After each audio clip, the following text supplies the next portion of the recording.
से लेकर 11 बजे के बीच में उपस्थित हूँ आप सबके सामने। आज जिनकी कुंडली लेकर के आया हूँ इनका नाम है निधि और ये हैं पिथौरागढ़ उत्तराखंड से। 2007 की ये जातिका हैं।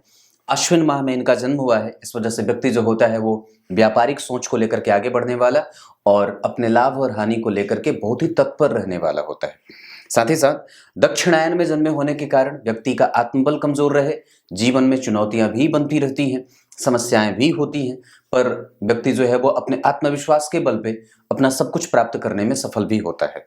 ये बात भी है। मतलब आपको यहाँ पे अपना नेचर जो है वो ठीक रखना होगा, आत्मबल मजबूत रहे, उसको कभी भी अपने निर्णय को जो भी आपने ले लिया है उसको ये सोच करके उससे पीछे ना हटे कि नहीं ये मैं नहीं कर सकती या फिर मुझसे ये नहीं होगा, मैं ऐसा इसके लिए नहीं बनी हूँ। व्यक्ति सब चीज के लिए बना होता है, बस उसके अंदर आत्मबल होना चाहिए। आप कुछ भी कर सकते हैं, दुनिया का ऐसा कोई भी काम नहीं है जो आप नहीं कर सकते, आप सब कुछ कर सकते हैं।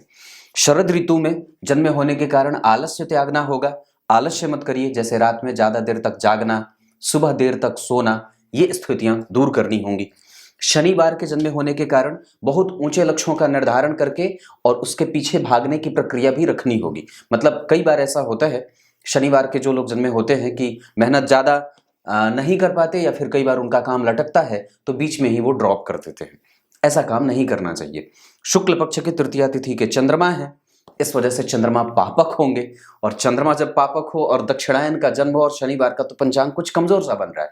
इस वजह से व्यक्ति के जीवन में समस्याएं आ सकती हैं, चाहे वो संतान को लेकर के हो, चाहे वो दाम्पत्य को लेकर के हो, चाहे वो पैतृक संपत्ति या कुटुंबजन को लेकर के हो, चाहे वो वाणी से संबंधित हो, चाहे व्यक्ति के खर्च को लेकर के हो, चाहे व्यक्ति के अतिरेक की व्यय हमेशा बने रहने की स्थिति को लेकर के हो। ये स्थितियां बनी रहेंगी जीवन में। प्रीति योग में जन्मे होने के कारण कई बार व्यक्ति अपने से बड़े उम्र के जातक से प्रेम कर बैठता है। तैतल करण शूद्र वर्ण और राक्षस गण के होने के कारण व्यक्ति में क्रोध, दया थोड़ा कम है, निरंकुशता भी है, दबंग पनई भी है, ईर्ष्या है, द्वेष है, छल है, कपट है, मोह है, मात्सर्य है, दंभ है, अहंकार है और प्रलाप भी है। किसी भी चीज के खोने के बाद उसके जाने का भय और उसके बाद रोने का क्रम चालू रहे, ये जीवन में होता है। पंचांग थोड़ा कमजोर कहूंगा मैं इसे, बहुत अच्छा तो नहीं कहूंगा, पर हाँ इसमें आपको मेंटेन अपने आत्मबल पे करना होगा और व्यक्ति को हमेशा ही ढाढ़स देते रहने का काम करना होगा माता पिता को। ये बात यहाँ तक खत्म होती है तो कर्क लग्न की कुंडली बनी है जो मूलतः यहाँ की राशि है और ये चंद्रमा इसके अधिपति होकर के यहीं बैठे हैं बुध के साथ, जो कि तृतीय भाव के अधिपति हैं। पराक्रम के साथ व्यक्ति का बल बढ़ेगा और वो इकट्ठा भी करेगा, चल अचल संपत्ति खड़ा करता है और व्यक्ति माता से संपूर्ण सुख प्राप्त करता है। माता की स्थिति बहुत अच्छी होती है और माता हमेशा ही उसके पास ही रहती है, शेरनी की तरह। लग्न जो है वो कर्क लग्न, ये चर प्रकृति का लग्न होता है। व्यक्ति जो है वो चंचल होता है, एक जगह स्थिर नहीं होता, घूम घूम करके पैसे कमाता है और कई बार व्यक्ति जो होता है वो बहुत सेवकों वाला होता है, नौकर चाकर उसके घर में होते हैं और व्यक्ति बड़े और कुल खानदान में बड़े ही नाम को रोशन करने वाला होता है, क्योंकि लग्नेश की दृष्टि दशम भाव पे पड़ेगी, जहां के अधिपति मंगल विदेश भाव में जाकर के पिता से थोड़े से संबंधों को कमजोर या पिता का सुख कमजोर कर रहे हैं। वहीं पे सूर्य जो कि जन्म कुंडली में नीचाभिलाषी हो रहे हैं, इस बात की पुष्टि भी कर रहे हैं। दशम स्थान के अधिपति का 12वें जाना व्यक्ति को जन्म स्थान से दूर जाने का आज्ञा या फिर आदेश देते हैं। लग्न के अधिपति का चतुर्थ में बैठना व्यक्ति का मन हमेशा उसके घर के पास टिका रहे या अगर दूर भी चला जाए फिर भी उसको घूम फिर करके वापस आना ही होता है। मतलब अगर आप जीवन में 60 साल तक अगर घर से बाहर रहते हैं तो एक अवस्था के बाद आपको अपने पुनर्वास कर लेना चाहिए, अपने ही घर पे आ जाना चाहिए। आपका जन्म विशाखा नक्षत्र में हुआ है, चंद्रमा विशाखा नक्षत्र में है, इस वजह से व्यक्ति जो होता है वो धनी होता है, गुणी होता है, ज्ञान संपन्न होता है, श्रेष्ठ होता है, बुद्धिमान होता है और सबसे बड़ी बात है कि व्यक्ति नैतिकीय तत्वों का पालन करने वाला होता है। वो गलत और निंदनीय कृत्य नहीं कर सकता, कभी भी किसी के साथ धोखेबाजी नहीं करे तो ज्यादा बढ़िया है, क्योंकि यहाँ पे आप जरा गौर करें तो तीन ग्रह बैठे हैं, शुक्र और शनि। जो कर्क लग्न की कुंडली के लिए शुक्र जो होते हैं वो पापी भाव के अधिपति हो जाते हैं, इस वजह से पापक फल देने लगते हैं। शनि यहाँ पे जन्म कुंडली में मारक हो जाते हैं गुरु यहाँ पे कई बार अच्छे होते हैं तो कई बार बुरे भी हो जाते हैं, अनिष्ट भी फल करने वाले हो जाते हैं, समस्या देने वाले, पापक प्रभाव में रखने वाले, या फिर जीवन में कई बार साहस भरने का काम वो करते हैं, या फिर साहस लेते हैं, आपसे ऊर्जा लेते हैं वो, और परिणाम कमजोर देते हैं। और ये स्थिति बन रही है। शुक्र बैठे हैं जन्म कुंडली के सुख भाव के अधिपति, माता का सुख इस कुंडली में हमेशा अच्छा रहेगा, और साथ ही साथ पति का सुख भी है, लेकिन पति भाव के अधिपति या दाम्पत्य भाव के अधिपति अपने भाव से अष्टमस्त गए हैं, यहाँ से 7 और 8, इस वजह से विवाह मिला करके हो। साथ ही साथ मंगल 12वें है और उस पर किसी भी शुभ ग्रह का कोई प्रभाव नहीं है, उल्टे राहु देख ले रहे हैं। उसके बाद वहां पे कोई भी ग्रह और भी अन्य ग्रह की दृष्टि नहीं है मंगल के ऊपर, इस वजह से मंगलिक दोष की उत्पत्ति होती है। नवांश कुंडली में चंद्रमा का उच्च का होना ये बहुत अच्छा। स्वग्रही सूर्य, पति नौकरी करने वाला, बुध यहाँ पे तो पति बहुत बेहतर, और दाम्पत्य भी बहुत अच्छा, दाम्पत्य में कोई कमजोरी नहीं है। एक बात और बता दूं तो इनकी कुंडली में यहाँ पे भी शनि और सूर्य शुक्र एक साथ बैठे हैं, यहाँ पे मंगल राहु गुरु बैठे हैं, जहां गुरु के नीचत्व को मंगल ने भंग किया है, ये अच्छी बात है। यहाँ पे गुरु जो बैठे थे वो जन्म कुंडली में मंगल की राशि में बैठे थे, जहां व्यक्ति को संतान का कष्ट देते हुए या कई बार संतान से दूरी रखते हुए इस जातिका की जो संतान की स्थिति बनती है उसके बारे में मैं चर्चा कर रहा हूँ। कई बार ज्ञान पक्ष कमजोर हो जाए, जितना अंक मिलना चाहिए उतना ना मिले, पर इस गुरु की दृष्टि अपनी राशि को देखेगी तो भाग्य का बल रहेगा, पितरों का बल रहेगा, पुनर्वास करेगा व्यक्ति और लाभ को प्राप्त करता है। क्योंकि यहाँ पे भी गुरु की दृष्टि पड़ेगी तो थोड़े बहुत कमजोर स्थिति के साथ व्यक्ति सब कुछ प्राप्त कर लेता है, मशक्कत थोड़ी बाकी रहती है। गुरु की नवी दृष्टि उच्च पे पड़ेगी, उच्च दृष्टि लग्न पे। ऐसी स्थिति में व्यक्ति का स्वभाव, व्यक्ति का स्वास्थ्य, व्यक्ति के अंदर जो छिपे गुण हैं वो, व्यक्ति के अंदर यशस्विता, व्यक्ति के अंदर व्यक्तित्व का बेहतर बनना, ये सारी चीजें गुरु देने का प्रयास करेंगे। अभी इनकी कुंडली में शनि की दशा चल रही है और शनि में गुरु आएंगे 2035 में, और शनि में बुध चल रहे हैं अभी, जो कि इस कुंडली के लिए बहुत अच्छे नहीं होते।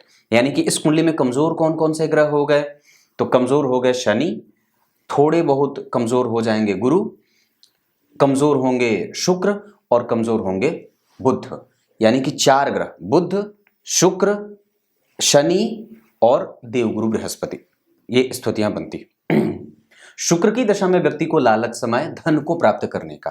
शनि जो बैठे हैं वो जन्म कुंडली में सप्तम और अष्टम के अधिपति होकर के और 8वीं दृष्टि से पुनः वापस देख रहे हैं। व्यक्ति के जीवन में सवाल पैदा करने का बड़ा ही एक डर सा है, व्यक्ति सवालिया होता है।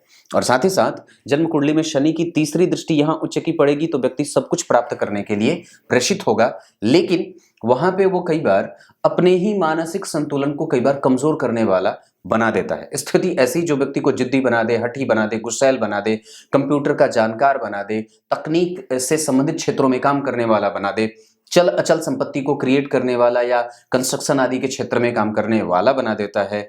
कई बार व्यक्ति की कुंडली में अगर आप गुरु को देखें तो गुरु 6ठे स्थान के अधिपति होकर के पंचम में व्यक्ति के जीवन में जो है वो प्रतियोगिता बढ़ा रहे हैं, चुनौतियों का सामना करने वाला बना रहे हैं, या व्यक्ति के जीवन में कई बार उस चीज की कमजोरी दे रहे हैं। यानी कि 6ठे भाव के अधिपति अगर पंचम भाव में बैठेंगे तो संतान से भी कई बार कमजोरी मिलती है, या फिर कई बार व्यक्ति को संतान से मतभेद सी बनी रहती है। इस वजह से अपने संतति को हमेशा ही अच्छे संस्कार देने का दबाव आपके ऊपर रहेगा।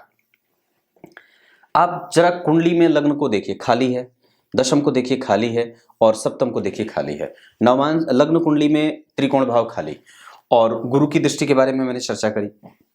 शनि की दृष्टि यहाँ आयु और व्यक्ति को थोड़े हठी और थोड़े जिद्दी और धन का मालिक, धन संचय व्यक्ति के पास नहीं होता है क्योंकि मंगल पंचम के अधिपति होकर के 12वें बैठे हैं तो संतान से भी कष्ट देते हैं और व्यक्ति को धन हमेशा उसके पास खर्च की स्थिति बनी रहती है, वो कभी भी खर्च से मुक्त नहीं होता है, ये बात हमेशा बनी रहेगी। इस वजह से ही कि जन्म कुंडली में जब शुक्र राहु और केतु के प्रभाव में है तो ये बात के तय होने की स्थिति बहुत ज्यादा मजबूत हो जा रही है कि व्यक्ति के पास धन आता रहेगा, क्योंकि शुक्र का संबंध अगर धन भाव से हो जाए तो व्यक्ति के पास धन की समस्या नहीं होती है, व्यक्ति धनवान बना रहता है। साथ ही साथ वहां पे शनि बैठे हैं, जो शनि की दशा में व्यक्ति के ऊपर खर्च होता है, पढ़ाई के ऊपर हो, उसके एजुकेशन के ऊपर हो, प्राइमरी एजुकेशन के ऊपर होता है, लेकिन व्यक्ति शनि के बैठने के कारण कई बार जो है वो गंभीर बोलने वाला, गंभीर काम करने वाला, गंभीर क्षेत्रों में हाथ लगाने वाला, भारी मशीन मैकेनिक्स के क्षेत्र में, भारी रेलवे के क्षेत्र में, बड़ी बड़ी कंपनियों के साथ जो है वो उसके धन को सही तरीके से मैनेज करने में ये इन स्थितियों में उसकी ऊर्जा का खपत होता है। साथ ही साथ वो डॉक्टर आदि बनने के लिए, इंजीनियर भी अगर बनना चाहे तो भी बन सकता है। गणितीय पक्ष में इनकी कुंडली में कमजोर नहीं देख रहा हूं। हालांकि बुध और चंद्रमा बैठे हैं एक साथ, और चंद्रमा चूंकि पापक होते हैं तो डिसीजन मेकिंग कैपेसिटी जरूर कमजोर होगी, व्यक्ति निर्णय लेने में घबराएगा जरूर। इस चीज को मजबूत करने के लिए व्यक्ति को आदित्य हृदय स्तोत्र का पाठ रविवार को जरूर करना चाहिए, और साथ ही साथ व्यक्ति को अपने जीवन में अपने आत्मबल की वृद्धि के लिए सूर्य को अर्घ्य अवश्य देना चाहिए। पीले पुष्प की माला रविवार को और घी का दीपक प्रत्येक दिन सूर्य को अवश्य दिखाना चाहिए। अगर हो सके तो रविवार को नमक बिल्कुल भी नहीं खाना चाहिए, दिन में या रात में, दोनों वक्त हो जाए तो ज्यादा अच्छा। अगर ना हो सके तो एक वक्त तो कम से कम बिल्कुल ही नहीं खाना चाहिए। क्लियर है? अब मैं बात इनकी कुंडली में भाग्य भाव की करूंगा। तो भाग्य भाव के अधिपति पंचम भाव में और यहाँ के अधिपति 12 में, जहां से बैठ करके वो चौथी दृष्टि से पंचम भाव के अधिपति तीसरे भाव को देख रहे हैं। पराक्रमी बनाएंगे, लेकिन छोटे भाई बहनों के साथ कभी कभी नानुक्स वाली बात भी होगी। हालांकि व्यक्ति साहसी होगा, निडर होगा और मेहनती खूब होगा, क्योंकि सूर्य यहाँ बैठे हैं जो कौन है? धन भाव के अधिपति। धन भाव के अधिपति का पराक्रम में जाना और भाग्य को देखना, धन भाव के अधिपति का पराक्रम में जाना और भाग्य को देखना, धन और भाग्य का संबंध बना। ऐसा इसलिए क्योंकि भाग्य के कारक या भाग्य के अधिपति इस भाव से केंद्र में है, 4 घर आगे। इस वजह से इस भाव का बल बढ़ेगा। इस भाव से 3 घर आगे बुध और चंद्रमा जहां इस भाव के बल को कमजोर करेंगे, वहीं इस भाव से 4 घर आगे गुरु बैठे हैं तो इस भाव को मजबूती भी देंगे। लेकिन गुरु पंचम भाव में अकेले बैठ करके इस भाव को कमजोर करने का प्रयास करेंगे और संतान से व्यक्ति को कष्ट देते हैं। ऐसी स्थितियां मैं बार बार बोल रहा हूं। ये स्थिति यहां तक की रही। लग्न के अधिपति के चतुर्थ में जाना बहुत अच्छा होता है, और व्यक्ति की कुंडली में षडबल में गुरु बढ़िया होंगे, शुक्र और शनि अच्छे होंगे, चंद्रमा और बुध भी अच्छे हैं। वैसे बुध को लेकर के मैंने एक बात कार्यक्रम में कही थी कि बुध जब जन्म कुंडली में चौथे भाव में या किसी भी भाव में अकेले बैठ जाते हो लग्न को छोड़ करके, तो वो ठीक नहीं होते और वो कमजोर हो जाते हैं, बहुत ज्यादा कमजोर हो जाते हैं। ऐसी स्थितियों को मेंटेन करने के लिए व्यक्ति को हमेशा ही अपने जीवन में गणेश जी के मंत्रों का जप करना चाहिए। बुद्धिमत्ता का प्रसार करने के लिए, अपने आप को और भी ज्यादा बुद्धिमान बनाने के लिए आपको गणेश जी की शरणागति धारण करनी चाहिए। जितना ज्यादा हो सके अपने आप को मेंटेन करने के लिए गणेश जी की आरती, गणेश जी के चालीसा का पाठ आदि का भी जो है वो स्मरण करते रहना चाहिए। ये बात भी बनती है। इस कुंडली में दाम्पत्य थोड़ा कमजोर है, क्योंकि पीछे जो है वो कोई ग्रह नहीं। यहाँ के अधिपति पंचम में बैठ करके प्रेम में कमजोरीपन का या एक ऐसा पेंच डाल देते हैं जहां व्यक्ति जो होता है वो जिम्मेदारी से भागना चाहता है। ऐसी स्थिति भी बनती है। हालांकि नवांश बहुत ज्यादा अच्छा बना है, इस वजह से यहाँ का जो दोष आप पैदा होते देख रहे हैं जीवन में, वो यहाँ पे मुक्त हो जाता है। व्यक्ति कभी भी दाम्पत्य को तोड़ेगा नहीं और साहस के साथ उसको जीवन भर निभाने का अपना सफल प्रयास करेगा और वो सफल भी होगा। पर कुंडली मिला लेने की आवश्यकता हमेशा ही बनी रहेगी। दशम स्थान के अधिपति मंगल 12वें और वहां से 7वीं दृष्टि से जन्म कुंडली में व्यक्ति के जीवन में शत्रु कभी भी ना रहे, लेकिन शत्रु बनेंगे जरूर, क्योंकि पंचम के अधिपति होकर के वो 12 में गए हैं और बहुत अच्छे नहीं बैठे हैं। अलग बात है कि यहाँ के अधिपति देखिए 1, 2, 3 अति शत्रुता का भाव बनेगा। इस वजह से पंचम भाव के अधिपति को कमजोरी मिल जाएगी। इस कारण से उनकी चौथी दृष्टि जहां जन्म कुंडली में थोड़ी सी कमजोरी भाई बहनों के संबंधों के साथ आएगी, वहीं छठी दृष्टि भी थोड़े से कमजोरपन के साथ ही देगी, क्योंकि यहाँ के अधिपति भी बहुत अच्छे नहीं बैठे हैं इस मामले में, क्योंकि वो अकेले बैठे हैं। अगर उन पे किसी ग्रह का कोई और प्रभाव होता तो वो ज्यादा अच्छी बात होती। इस वजह से यहाँ पे व्यक्ति के जीवन में विपरीत परिस्थिति, कोई जरूरी नहीं है कि दुश्मन ही आपको मारने बैठे गोली से, ऐसा नहीं है। परिस्थितियां विपरीत बनती रहती हैं, प्रतियोगिता बनती रहे, एक बार में काम ना हो, 2 बार में हो, 3 बार में हो, लेकिन हो जरूर जाता है, क्योंकि लग्नेश के ऊपर शनि की दृष्टि है तो वो विलंब के ही साथ उच्च की दृष्टि है तो दे जरूर। ऐसे तर्क पढ़ना पड़ता है, ऐसे कुंडलियां देखनी चाहिए कि क्योंकि आप जब तक अपने जीवन में संपूर्ण तरीके से, कुंडली देखने का मतलब क्या है, ऐसा नहीं कि चंद्रमा यहां बैठे हैं तो सब कुछ दे रहे हैं, ऐसा नहीं है। जब तक आप संपूर्ण तरीके से उस बात, क्योंकि शनि की उच्च दृष्टि पड़ रही है, बात को समझिए, शनि की उच्च दृष्टि पड़ेगी तो ऐसी स्थिति बड़ी अच्छी हो जाती है। ये बात यहां तक। नवांश कुंडली में अगर मैं देखता हूं तो यहां व्यक्ति कभी भी दाम्पत्य तोड़ेगा नहीं और बिल्कुल बन के रहेगा, उसको कभी छोड़ेगा नहीं। अब दशमांश कुंडली लग्न में ही अगर बात करते हैं तो मंगल जो बैठे हैं वो जन्म कुंडली में व्यक्ति को नेटवर्क के क्षेत्र में, हार्डवेयर नेटवर्किंग के क्षेत्र में, कंप्यूटर एजुकेशन के क्षेत्र में, और व्यक्ति अपने ब्रांड को लॉन्च कर सकता है, कोई अपना काम बना सकता है, खुद का व्यवसाय भी अगर व्यक्ति करना चाहे तो इस कुंडली में व्यवसाय से ज़्यादा तो नौकरी ही मैं अच्छा देख रहा हूँ। वैसे एक बात और भी है कि बाहर व्यक्ति चला जाए तो ज़्यादा बढ़िया रहेगा, क्योंकि राहु भी स्वक्षेत्री हो रहे हैं। कुंभ राशि को वो अपनी राशि मानते हैं और अष्टम भाव के अधिपति शनि उसे देख रहे हैं। धन भाव में शुक्र का बैठना बहुत अच्छा माना जाता है। व्यक्ति खुद के बल पे और खुद के ही प्रश्रय से सब कुछ करता है। ये बात सिद्ध है और सत्य सिद्ध है। ये बात यहां तक खत्म। अब इनकी कुंडली के कुछ मूलभूत रहस्यों को समझाते हैं। ये कर्क लग्न की कुंडली है, जो चर प्रकृति का लग्न है, वैश्य वर्ण है। आप अगर व्यवसाय करना चाहें तो बिल्कुल कर सकते हैं, पर हाँ, उसके लिए आपकी कुंडली में शनि को देखना होगा, जो कि ठीक बैठे हैं, खराब नहीं बैठे हैं, क्योंकि उसके अधिपति निकट ही बैठे हैं। और शनि जो है वो धन भाव से संबंध बना देंगे तो व्यक्ति गंभीर काम करने वाला, जैसे पहाड़ का, पठार का, चट्टानों का, संगमरमर का, टाइल्स का, मार्बल का आदि, इन सब चीजों का, जमीन के अंदर से खोदी हुई चीज का, खादान वगैरह का, इन सब चीजों का व्यक्ति भी काम कर सकता है। साथ ही साथ अगर आप गौर से समझे तो इनका जन्म का लग्न जो है वो पुष्य बना है। पुष्य नक्षत्र के अधिपति शनि होते हैं और देवगुरु बृहस्पति इसके लिए कि लग्न को देखेंगे तो व्यक्ति के व्यक्तित्व को बहुत ही विशाल और गंभीर बना देंगे। साथ ही साथ जन्म कुंडली के द्वितीय भाव में बैठ करके शनि अष्टम भाव को देखेंगे तो व्यक्ति छलिया भी होता है और गंभीर होता है। वो तिकड़मबाज होता है पर किसी को बता नहीं सकता है। उसके पास धन की समस्या नहीं है। धन भाव में शनि और शुक्र और राहु केतु का प्रभाव है तो खराब नहीं होना चाहिए, लेकिन हाँ, धन देर से आ सकता है, विवाह देर से ना हो, इस बात का ख्याल रखना होगा।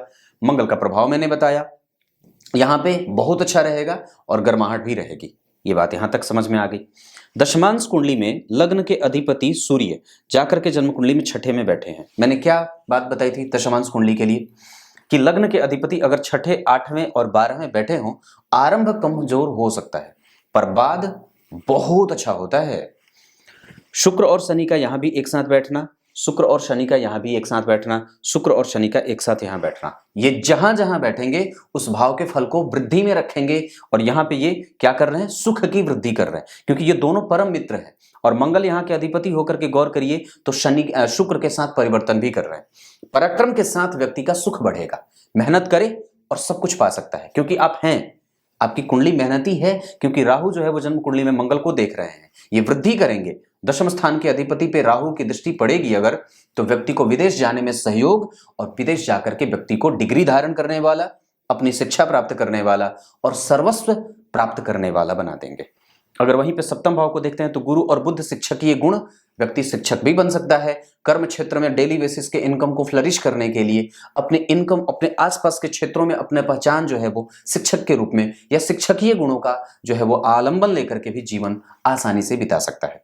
ये स्थिति चाहे किसी भी तरीके से, अगर पंचम भाव में बात करते हैं तो पंचम भाव से मंगल का संबंध बन रहा है क्योंकि उनकी राशि बनी है, गुरु का संबंध बन रहा है क्योंकि यहाँ पे बैठे हैं, तो गुरु मंगल का संबंध पंचम भाव से, तो शिक्षकीय गुण और व्यक्ति को दारोमदार, व्यक्ति जिम्मेदारी पूर्वक अपने समस्त प्रकार के कर्तव्यों का निर्वहन करता है। नेताजी लोग शपथ लेते हैं ना, मैं अपने समस्त जो है वो जिम्मेदारियों का शुद्ध अंतःकरण से निर्वहन करूंगा, और वो जो शपथ ग्रहण होता है, पर वो तो करते लोग हैं नहीं, पर अच्छी बात है कि कम से कम शपथ लेते हैं, पर उनको याद भी होनी चाहिए वो बात। तो यहाँ पे ऐसी बात नहीं है, इनकी कुंडली में ऐसी स्थिति नहीं बन रही, बहुत अच्छी बात है। व्यक्ति की कुंडली में गुरु लग्न को देख रहे हैं और बढ़िया है। व्यक्ति का मन बड़ा अच्छा है, मन शांत है, क्योंकि बुध और चंद्रमा एक साथ बैठे हैं, यह स्थिति कमजोर नहीं है। राशि तुला बनी है, यहाँ पे दाम्पत्य सुखदायी है। दसम स्थान यहाँ बैठा है, व्यक्ति का पति कर्म क्षेत्र में आगे रहने वाला होगा, क्योंकि यहाँ भी स्वग्रही सूर्य बैठे हैं, तो व्यक्ति का पति नौकरी करने वाला होता है। ऐसी स्थितियां बनती है। आपकी कुंडली में अगर ग्रह बल की बात करते हैं तो चंद्रमा मृत प्राय है, बहन जी ध्यान देना होगा, भटकिएगा मत। सूर्य बाल अवस्था के होंगे, जिस डिग्री पे बैठे हैं 26 डिग्री पे हैं वो, इस वजह से आत्मबल कमजोर मत होने दीजिएगा। मंगल बुध बहुत बढ़िया बैठे हैं, इस वजह से आपके पास आपका पराक्रम, आपकी बुद्धिमत्ता, आपका तर्क, आपका ज्ञान, आपकी मेमोरी, आपका तार्किक क्षमता जो है वो सब आपके पास है। इस चीज का आप सही तरीके से इम्प्लीमेंटेशन कर सकते हैं। बार बार चीजों को रिवाइज किया करिए और कंफ्यूजन में मत रहिए। ये बुध और चंद्रमा कई बार कंफ्यूज भी करते हैं, ऑप्शन देखते ही व्यक्ति सब कुछ भूल जाता है, भूल जाता है। ये मत होने दीजिएगा। और कभी भी इस बात को लेकर के नहीं कहना है कि मेरा ये चैप्टर क्लियर है, मेरा ये चैप्टर क्लियर है, नहीं, दरअसल वही चैप्टर आपका सबसे कमजोर होता है। इस बात पे भी ध्यान रखना होगा। गुरु, शुक्र, शनि सभी अच्छे बैठे हैं। राहु और केतु की दशा भी आपके जीवन में कभी खराब नहीं जाएगी, गारंटी से बात करता हूं। हाँ, उस दशा में व्यक्ति थोड़ा सोचता ज्यादा है, चिंता ज्यादा करता है, परेशान ज्यादा रहता है मानसिक स्तर पे। राहु की दशा जब भी, अभी तो आपकी कुंडली में शनि की दशा आएगी, अब तो राहु की दशा आएगी भी नहीं, अभी तो बुध आएंगे, बुध के बाद केतु आ जाएंगे, अभी बहुत आगे लंबी दशा है आपकी कुंडली में। ऐसी कोई स्थिति खराब नहीं देख रहा हूं। व्यक्ति के जीवन में 2 तारीख अच्छी हो, मीन राशि, वृश्चिक राशि अच्छी हो। इस कुंडली के लिए धनु राशि, सिंह राशि, मेष राशि अच्छी नहीं होती है। मित्रता कभी भी करनी हो तो वृश्चिक और मीन वालों से करिए। शत्रुता कभी भी धनु, मेष और सिंह वालों से ना करिएगा। अपने जन्म स्थान से आप पश्चिम दिशा की तरफ बढ़िए। सोमवार का दिन अच्छा है, 2 तारीख, 11 तारीख, ये सब चीजें, 19 तारीख, 19 नहीं, जिनके जोड़ 2 आते हो वो तारीख आपके लिए ज्यादा लाभदायक होगी, ये बात बनती है। इस कुंडली में संपूर्ण क्या करना चाहिए?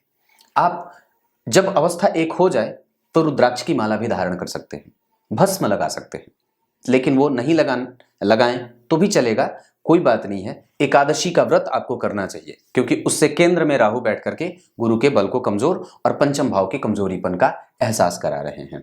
राहु का प्रभाव जन्म कुंडली में शनि के ऊपर है। शनि राहु केतु का प्रभाव जब हो जाए तो व्यक्ति को अपने पितरों को जल अर्पित करना चाहिए, पितरों के निमित्त दीपक दान करना चाहिए, अपने पितरों को और वो अपने पूर्वजों को याद करके उन्हें प्रणाम करते रहना चाहिए। इससे ही आपका सर्वस्व आपको मिल जाएगा। कुछ समझ में आ गई होगी बात। आपकी कुंडली के लिए क्षेत्र तकनीक वाला बनता है, आप डॉक्टर भी बन सकते हो, क्योंकि मंगल का संबंध भी छठे भाव से बन रहा है। नौकरी वगैरह की स्थिति भी आपकी कुंडली में मैं कमजोर नहीं देख रहा हूं, गुरु का प्रभाव है, आपको पद पे ही ले जाकर के स्थापित करेंगे, क्योंकि अष्टम स्थान के अधिपति और जन्म कुंडली में चतुर्थ स्थान के अधिपति, चतुर्थ और 8वें, इन दोनों के अधिपति एक साथ बैठे हैं। संपत्ति आपका कोई हड़प न ले, इस वजह से उसका ख्याल हमेशा रखिएगा। कभी भी किसी से शत्रुता मत करिए और कभी भी किसी को पैसे मत दीजिए, इन 2 चीजों पे हमेशा ख्याल रखना होगा। रक्त की बीमारी ना हो, इस बात से हमेशा ही अपने आप को सावधान रखना होगा। आपको हृदय क्षेत्र से संबंधित कभी समस्या नहीं होनी चाहिए, इस बात की स्तुति है। हालांकि उस पर राहु की दृष्टि है, ऐसा हो सकता है मम्मी को या माता जी को स्वास्थ्य से संबंधित समस्या कभी कभी होती है। कभी कभी वात, पित्त और कफ व्यक्ति का अनकंट्रोल होता है, इस वजह से कई बार उसको सर्दी, खांसी, जुकाम आदि की समस्या बनती है। इस चीज को नियंत्रित करने के लिए शहद आदि का इस्तेमाल, शहद हल्दी का इस्तेमाल आदि भी कर लेना चाहिए। तब तक के लिए बहुत बहुत नमस्कार।